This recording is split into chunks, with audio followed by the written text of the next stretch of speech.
Hello students, welcome to my YouTube channel. नमस्कार विद्यार्थी मित्रांनो, आपल्या मॅथ समजो या युट्यूब चॅनलवर तुमचा हार्दिक हार्दिक स्वागत. आपण पाहत आहोत इयत्ता 4थी स्कॉलरशिप म्हणजेच प्राथमिक शिष्यवृत्ती परीक्षा पेपर 2 बुद्धिमत्ता या भागातील घटक. आज आपण पाहणार आहोत घटक क्रमांक 5 गटाशी जुळणारे पद. हा आपला व्हिडिओ क्रमांक 16 आहे. मागच्या व्हिडिओमध्ये आपण क्रम ओळखणे यामध्ये 4 उपगट पाहिले होते है ना. संख्यातील आकृत्या, त्यानंतर अक्षरमाला आणि गटात न बसणारे पद, म्हणजे 4 घटक आपण व्यवस्थितपणे शिकलो. आणि आज आपण पाहणार आहोत गटाशी जुळणारे पद. आता यामध्ये सुद्धा आपल्याला 4 उपगट पाहायचे आहे: शब्दसंग्रह, आकृत्या, संख्या, इंग्रजी अक्षरमाला व वर्णमाला. कशा प्रकारचे प्रश्न असू शकतात फक्त आपण हे याचा सराव करणार आहे आपण आज. म्हणून आजचा व्हिडिओ हा खूप महत्वाचा आहे की गटाशी जुळणारे पद म्हणजे आपल्याला शब्दसंग्रह मध्ये 3 शब्द देणार आणि 4था शब्द आपल्याला ओळखायला लावणार, जो त्या शब्दाशी म्हणजे कोणत्या गटाशी ते निगडीत आहे आणि जुळणारे पद पाहिजे ते. तसेच आकृतीच्या बाबतीत, तसेच संख्याच्या बाबतीत आणि तसेच इंग्रजी अक्षरमालाच्या बाबतीत असणारे प्रश्न. आणि या घटकातील 1 किंवा 2 प्रश्न हमखास पेपर मध्ये तुम्हाला येणार आहे. त्यामुळं आजचा व्हिडिओ तुम्ही शेवटपर्यंत नक्की पहा. व्हिडिओ आवडला तर व्हिडिओला लाईक करा, शेअर करा. ज्या विद्यार्थ्यांनी आपल्या चॅनलला अजून सबस्क्राईब केलं नसेल आपल्या चॅनलला सबस्क्राईब करा. चला मग आपण आजचा भाग सुरू करूया.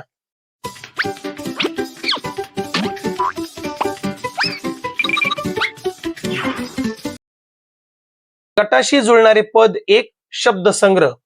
मग आता यामध्ये काय असणार आहे पहा. या प्रकारच्या प्रश्नामध्ये विशिष्ट प्रकारचे सारखेपणा असणारे 3 शब्द दिलेले असतात: भाज्या, फळे, फुले, व्यक्ती, वाहने, वार, महिने, ऋतू वगैरे. कोणत्याही बाबींचा या गटात समावेश केलेला असतो. दिलेल्या पर्यायातील एका शब्दातून या गटाशी जुळणाऱ्या पदाचा वस्तूचा बोध होतो. त्या शब्दाचा पर्याय निवडून लिहायचा असतो.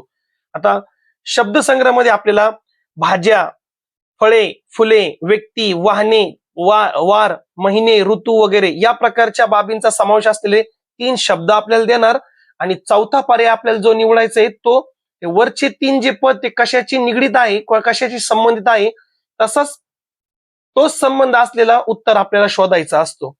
मग आता पहा महत्वाचे मुद्दे. गटातील वस्तूमध्ये रंग, रूप, वास, आकार, अर्थ वगैरे गुणांच्या बाबतीत सारखेपणा शोधा. आता यावर प्रश्न कसे असतात आपण नमुना प्रश्न डायरेक्ट बघू. आता म्हणजे मला कळेल मग कशा प्रकारचे प्रश्न असतात. आणि एक शब्द संग्रहावर तर नक्की प्रश्न पडणार आहे. पुढील प्रत्येक प्रश्नात दिलेल्या पदांच्या गटाशी जुळणारे पद निवडून किंवा निवडा, पर्यायातून निवडा. माय, आई, माता. आता हे सर्व काय समानार्थी शब्द आहे का नाही. बहीण होणार का? नाही. स्त्री होणार का? नाही. जननी हो. जननी म्हणजेच माता, आई, माय, म्हणजे याचा 3ही समानार्थी शब्द आहे. तर आपल्याला आईचा समानार्थी शब्द शोधायचा आहे, जननी. मावशी होणार नाही. दुसरा प्रश्न आपण पाहू. पुस्तक, ग्लास, टेबल. आता काय असेल? पुस्तक तर चौकोन प्रकारे असतो, ग्लास दंडगोल असतो, टेबल या प्रकारे असतो. नाही, आकारा बाबतीत नाहीये. खाली मग ऑप्शन बघा आता: कपाट, झाड, शिक्षक, कारकून. कारकून म्हणजे काय रे? क्लर्क. इंग्लिश मध्ये याला क्लर्क म्हणतात. जे ऑफिस मधले काम करतात ना, लेखनिक असतात ना, लिखाणचे काम करतात, क्लर्क असतात ना शाळेमध्ये सुद्धा. मग आता हे 3ही वस्तू कशी आहे? इथं निर्जीव वस्तू आहे. कपाट सुद्धा काय निर्जीव आहे. पर्याय क्रमांक 1 उत्तर असेल. झाड सजीव आहे, शिक्षक सजीव आहे, कारकून म्हणजे क्लर्क म्हणजे तो व्यक्तीचे एक सजीव आहे. पर्याय क्रमांक 1 उत्तर असेल. तिसरा प्रश्न आपण पाहू. सायकल, बैलगाडी, घोडागाडी, विमान, मोटार, रेल्वे, नाव. आता हे यांना काही इंधन लागत नाही चालायला. विमानला इंधन लागतो, मोटारला पण इंधन लागते, रेल्वे सुद्धा इंधनाशिवाय चालणार नाही. नाव मात्र इंधनाशिवाय चालल. पर्याय क्रमांक 4 उत्तर असेल. 4था प्रश्न पहा. समुद्र, उपसागर, खाडी. म्हणजे पाण्याचे सगळे काय ठिकाणे आहे की नाही. समुद्र, उपसागर, खाडी. जंगल नाही. आखात, डोंगर आणि धबधबा. आता धबधब्यातून पाणी वाहतं, पाणी त्याच्यामध्ये काय साठून राहत नाही. डोंगर पण येणार नाही. आखात आपलं उत्तर आहे. कारण आखात म्हणजे काय असतं? हे समुद्राचाच एक लहान भाग असतो आखात. आपण सरावासाठी दिलेले प्रश्न पाहू. स्वाध्याय 5.1. नाव, नौका, होडी आणि मग आता गटाशी जुळणारा सायकल, मोटार कार, जहाज, मोटारसायकल. आता हे काय आहे, नाव, नौका, होडी सर्व काय आहे, समानार्थी शब्द आहे आणि त्याला समानार्थी शब्द काय असणार आहे, जहाज असणार आहे. काय असणार आहे, जहाज. कारण की सायकल, मोटार कार, मोटरसायकल हे काही समानार्थी शब्द होणार नाही, कारण त्याच्याशी संबंधित पण नाही ते. 2 नंबर पहा, वायव्य, ईशान्य, नैऋत्य. आता हे काय सर्व उपदिशा आहे, मग आग्नेय उपदिशा आहे, पर्याय क्रमांक 2 उत्तर असेल. आणि हे आपले मुख्य दिशा आहे, चार पैकी 3 दिलेले त्यांनी. तिसरा पहा, पूर, धरणीकंप, वादळ.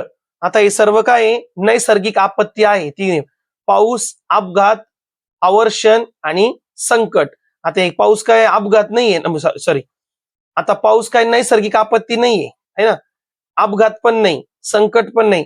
आवश्यक म्हणजे काय असतं सांगा बरं मला. आवश्यक म्हणजे काय असतो, दुष्काळ. काय असतो, दुष्काळ. हे नैसर्गिक आपत्तीचे एक पर्याय क्रमांक 3 उत्तर असेल. चौथा प्रश्न आपण पाहू, वडील, पिता, जनक. समानार्थी शब्द आहे, वडील, पिता, जनक. माय, भाई, दादा, बाप. काय असेल, बाप. पर्याय क्रमांक 4 उत्तर असेल. 5वा प्रश्न आपण पाहू, मेंदू, फुफ्फुस, आतडे, छाती, पोट, जठर, पाठ. आता हे काय आतील इंद्रिय आहे की नाही हे. मग आता छाती नाहीये, पोट नाही, पाठ नाही, जठर हे काय आपल्या शरीरातील आंतरिंद्रिय आहे हे. ठीक आहे. 6वा प्रश्न आहे, झरा, नाला, ओहोळ.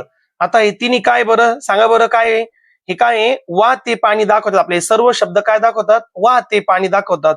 आणि ओढा, यातून पाणी वाहते. पर्याय क्रमांक 2 उत्तर असेल. नळ नाही, कारण की आपण त्याला वापरतो, चालू करतो तेव्हा पाणी जातो त्याच्यातून.